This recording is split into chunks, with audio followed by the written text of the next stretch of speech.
El 5 de mayo de 2007, la montaña rusa Fujin Raijin 2 en Expoland, cerca de Osaka, Japón, estaba operando con normalidad, entreteniendo a cientos de visitantes por hora.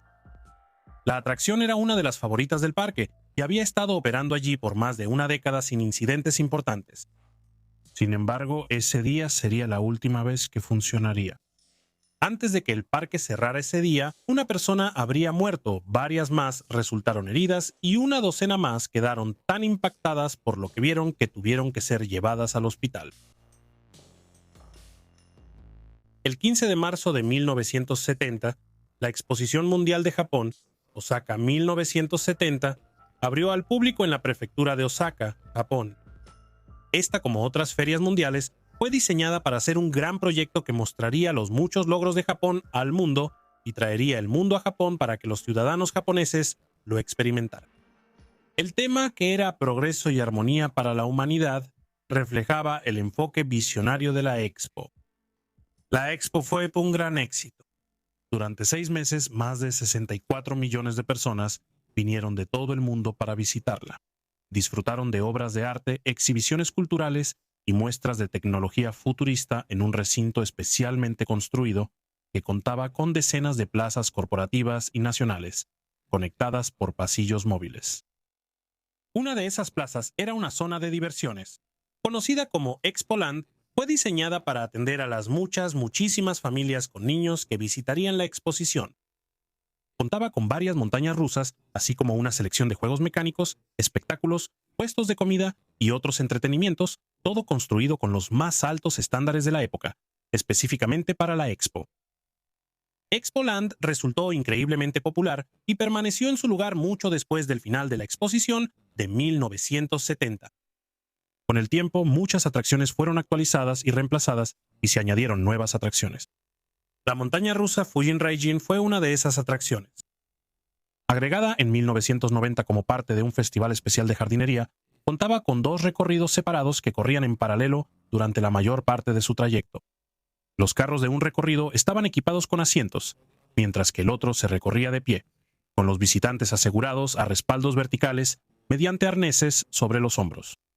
La montaña rusa fue nombrada en honor a los dioses sintoístas del viento, tormentas y tornados en el caso de Fujin, y del trueno y relámpago en el caso de Raijin. Fue inmediatamente popular, y aunque la montaña rusa original fue vendida a otro parque al final del Festival de Jardines, fue reemplazada por una montaña rusa similar llamada Fujin Raijin 2. La principal diferencia con la nueva montaña rusa era que solo tenía una vía. No había trenes con asientos y todos los pasajeros montaban la montaña rusa de pie. Los trenes alternos eran de color rojo y azul, como un guiño al diseño de duelos de la montaña rusa original. Este diseño actualizado comenzó a funcionar en 1992. Fue inmediatamente popular y continuó entreteniendo a decenas de miles de visitantes cada año hasta principios de los 2000. El 5 de mayo de 2007, Expoland estaba inusualmente concurrido. Era la Semana Dorada en Japón, una semana durante la cual varios días festivos se celebran en rápida sucesión. Debido a esta concentración de celebraciones nacionales, muchos trabajadores en Japón planean vacaciones o viajan para ver a su familia durante esta semana. Este día en particular era el Día del Niño, un día dedicado a desear y celebrar la felicidad de los niños.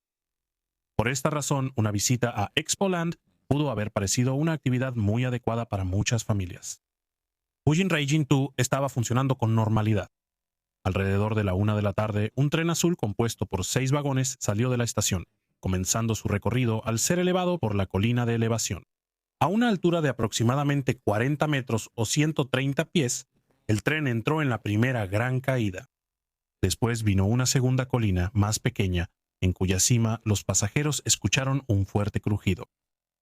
A pesar del ruido inusual, el recorrido continuó con normalidad hasta que casi había completado el circuito. Cuando pasó junto a una pasarela, el segundo vagón del tren se inclinó repentinamente, saliéndose de alineación con los otros vagones. El vagón chocó contra la pasarela, lo que provocó que el tren se detuviera abruptamente. Viajando en la parte delantera izquierda del vagón inclinado, iba la estudiante universitaria de 19 años Yoshino Kogawara. El vagón chocó contra la pasarela de tal manera que su cabeza quedó atrapada entre la parte trasera de su reposacabezas y la barandilla de la pasarela, lo que la mató al instante. El pasajero a su lado sufrió heridas graves y algunos de los otros pasajeros del tren también sufrieron heridas leves como resultado de la parada repentina. Los operadores de la atracción se acercaron al vagón varado, se dieron cuenta de la gravedad del accidente e inmediatamente llamaron a los servicios de emergencia. Tomó alrededor de 2 horas desbloquear todos los arneses, ayudar de manera segura a los sobrevivientes a bajar de la montaña rusa y trasladar a los heridos al hospital. Durante este tiempo se despejó el área alrededor de la montaña rusa, pero no antes de que otros 15 espectadores se sintieran mal y fueran hospitalizados únicamente por presenciar la escena perturbadora.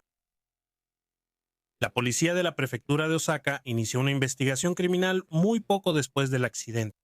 Durante los meses siguientes, sus hallazgos se publicaron a medida que iban surgiendo. Pronto quedó claro que el vagón que se había inclinado lo hizo porque un conjunto de ruedas se rompió y se desprendió del vagón.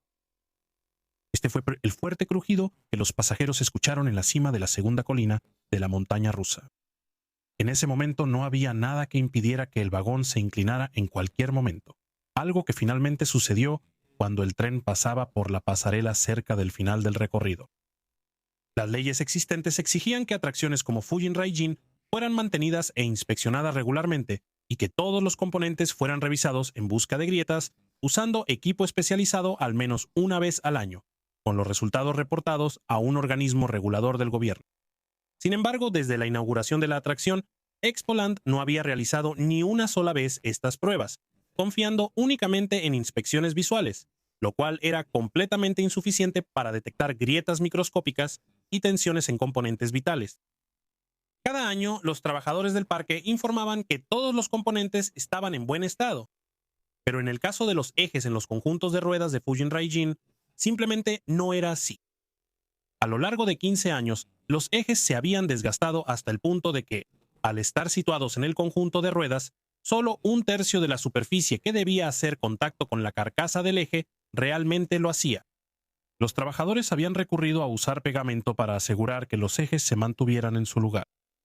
El eje que se rompió tenía 15 años y había empezado a mostrar señales de desgaste después de solo 5 años de uso.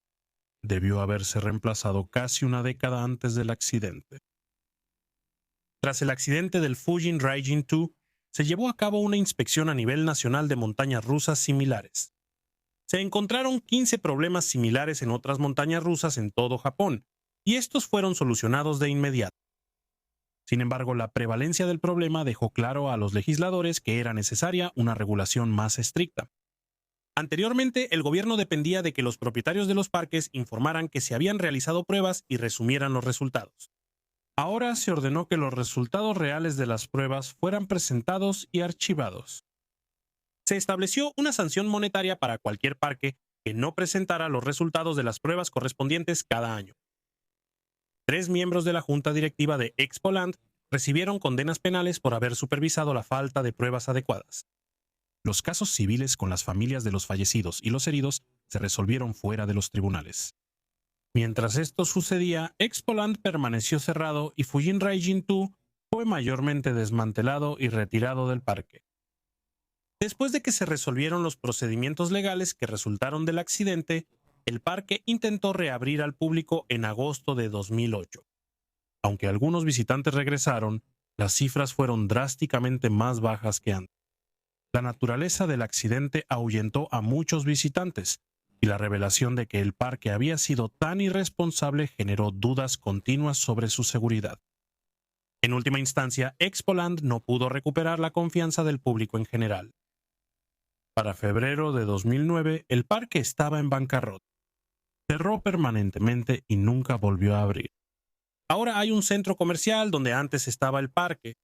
Está complementado por una gran rueda de la fortuna que les da a los visitantes una vista sobre los extensos jardines, instalaciones artísticas y museos que aún quedan de la exposición de 1970. El efecto de este terrible accidente en la industria de los parques de diversiones en Japón ha sido duradero. Muchos parques pequeños cerraron en los meses posteriores al accidente del Fujin Raijin 2, ya que no pudieron costear las pruebas obligatorias que debieron haber estado realizando desde el principio. El fracaso de Expoland sigue siendo un recordatorio vívido de que la seguridad debe ser una prioridad en cualquier parque de diversiones. Los parques que quedan en Japón son menos numerosos, pero mucho más seguros de lo que podrían haber sido.